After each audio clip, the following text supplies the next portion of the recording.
What is going on, everybody? It is your boy Jesse Almeida here on YouTube and here on Beantown Takes also, and we have an emergency video coming to you guys tonight.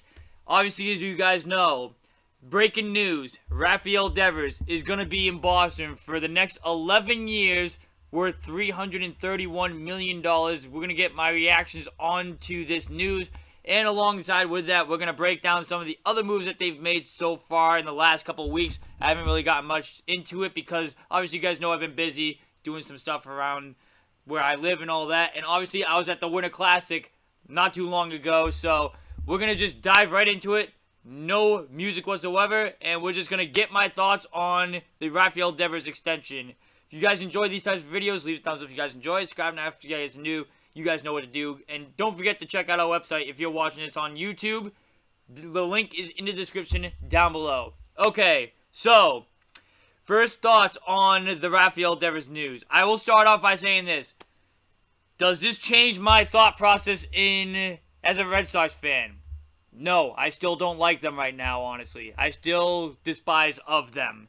So I'm not claiming that I'm back in Red Sox Nation or anything like that. But let's just say it like this.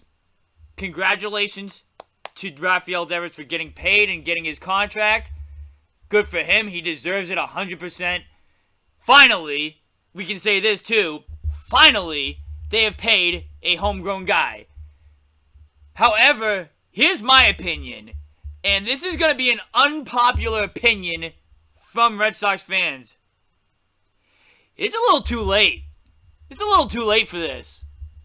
And honestly, the way they have been going recently, for me at least, I don't know about you guys, they obviously had to do it, but it doesn't make any sense at all.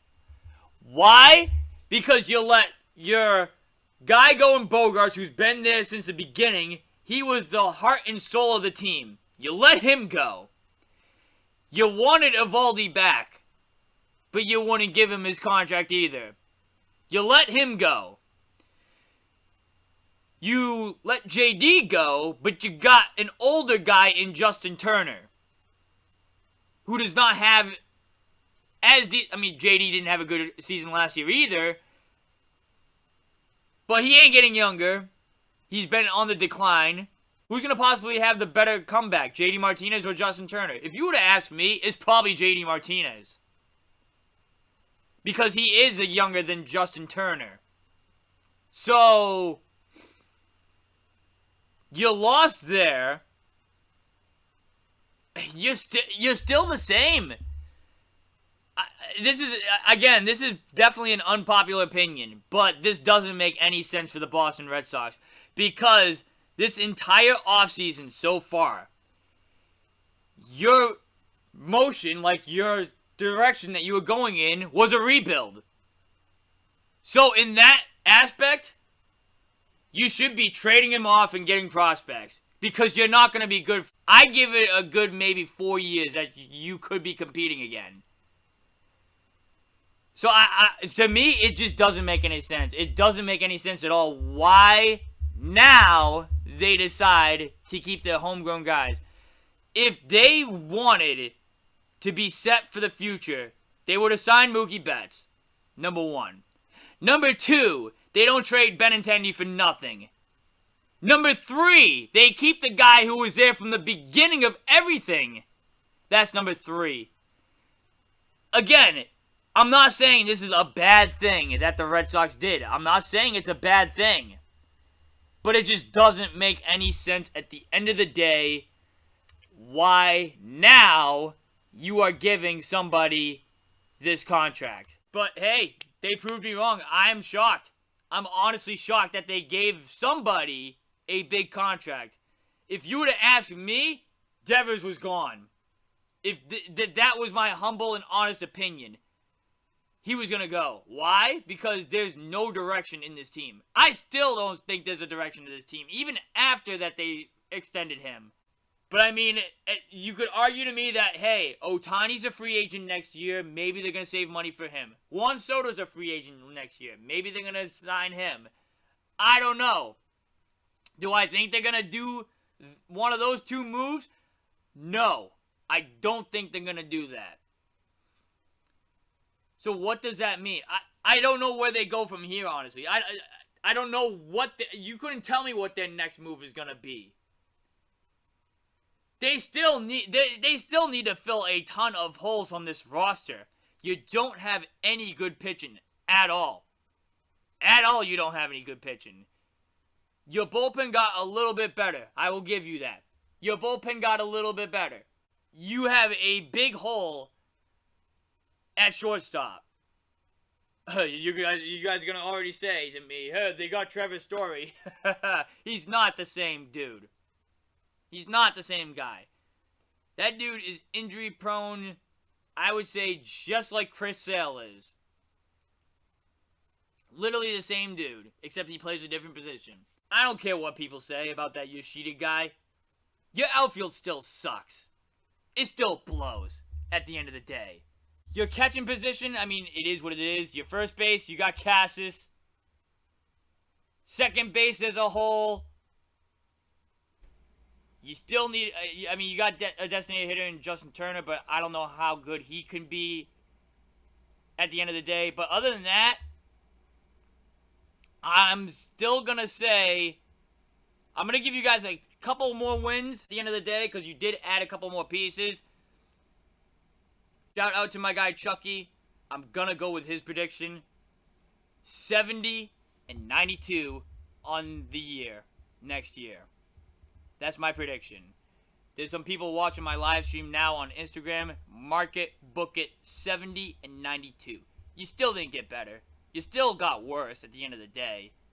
I don't understand the motion. I don't understand where they're going as a franchise. They act like they want to win. Then they act like they want to rebuild. And then they do this. Like, where is this going? This doesn't make any sense at all. Like, we can celebrate, obviously. Sorry.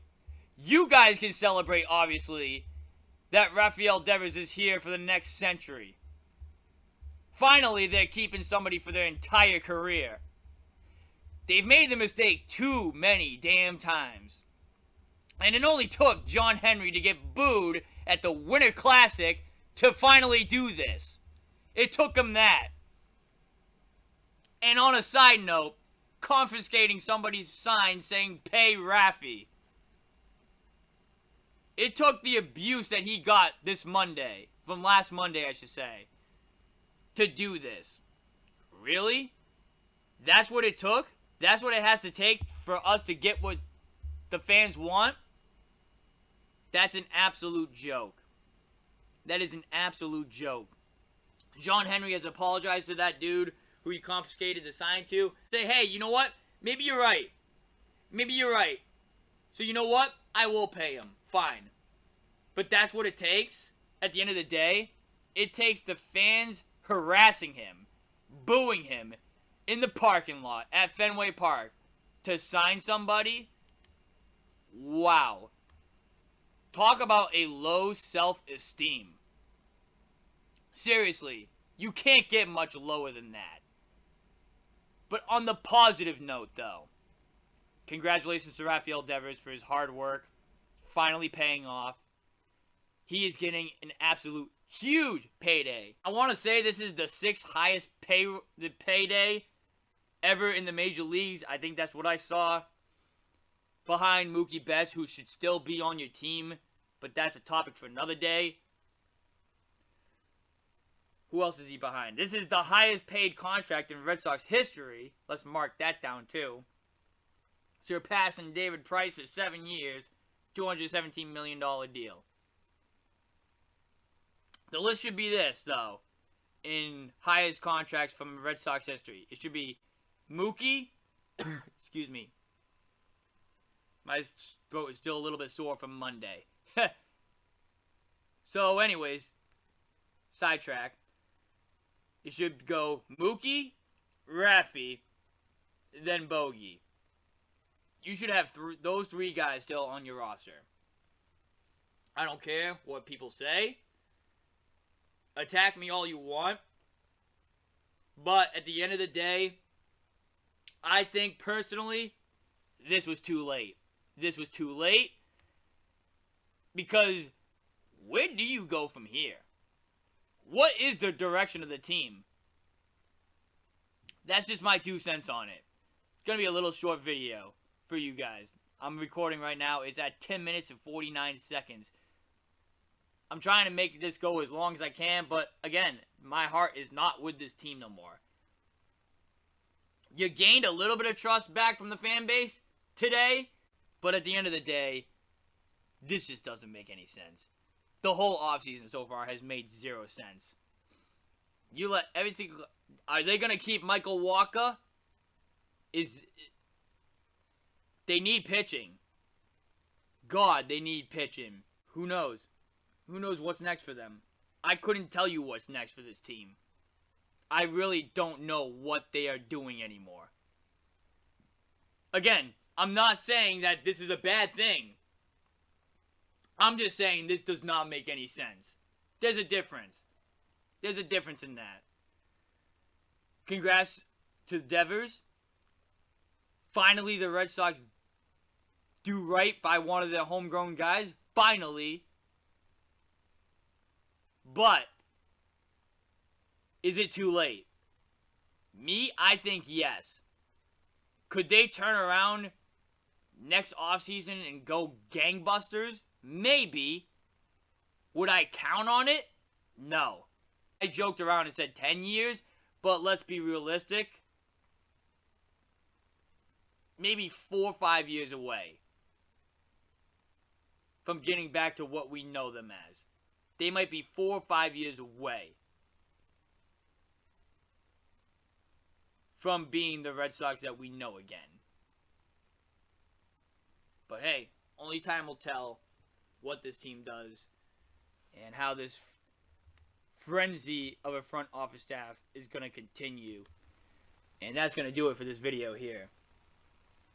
I'm still not a Sox fan. I'm still not claiming as a Sox fan yet. But they shocked me today. I can't lie. They shocked me today. If you would have asked me yesterday that they were going to sign him, I would have told you hell no. I would have told you straight up that he should go to free agency and test the waters and that's it. But hey, kudos to them. Kudos to them. It took the fans to harass them, but they did it. They did it at the end of the day. Whether you like Chaim Bloom or John Henry or hate him, both. They still did it at the end of the day. And you got to give them credit where credit's due. They kept Devers. They signed him for the long term. But where do they go from here? That's the big question. Are they too late to do this? That's another question to ask. Get my boy on the podcast coming soon. That's why I made this video too, so I don't have to ramble about my thoughts and make this into a 40-minute video. Or a 40-minute podcast just on the Red Sox alone. Because last time I did that, I couldn't post the other topics that I talked about because it turned out to be too late.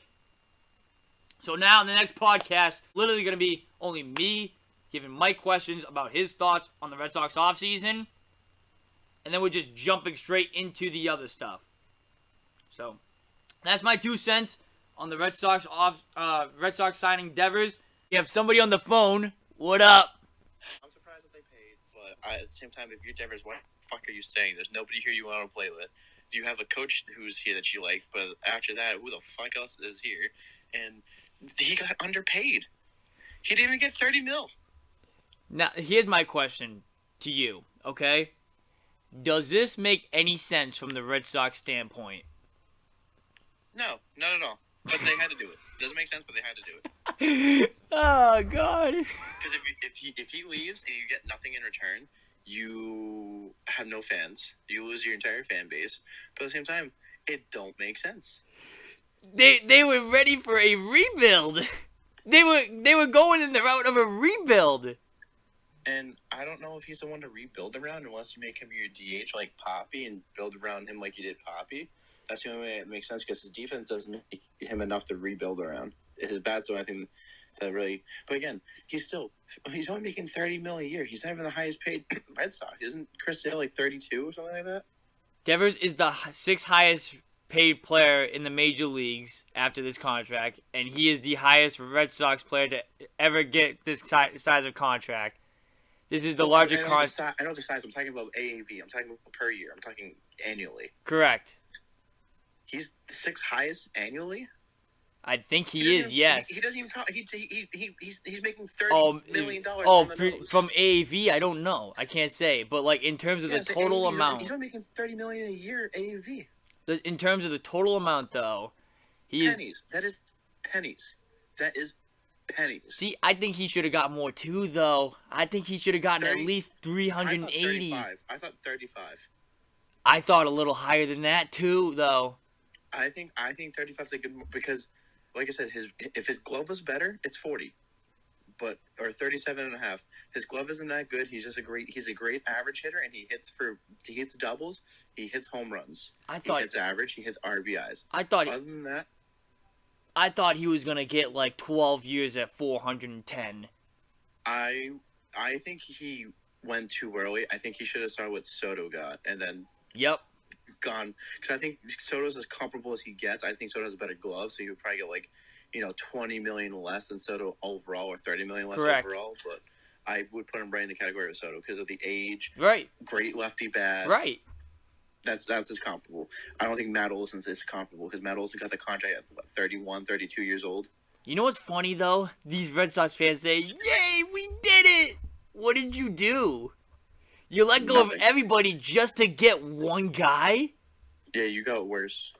And that's going to do it for this video here. Leave a thumbs up if you guys enjoy. Subscribe now if you guys are new. You guys know what to do. Go check out our website. Links in the description down below. It's been your boy Jesse. And you know what? The front office staff are still a bunch of robots. Later, guys.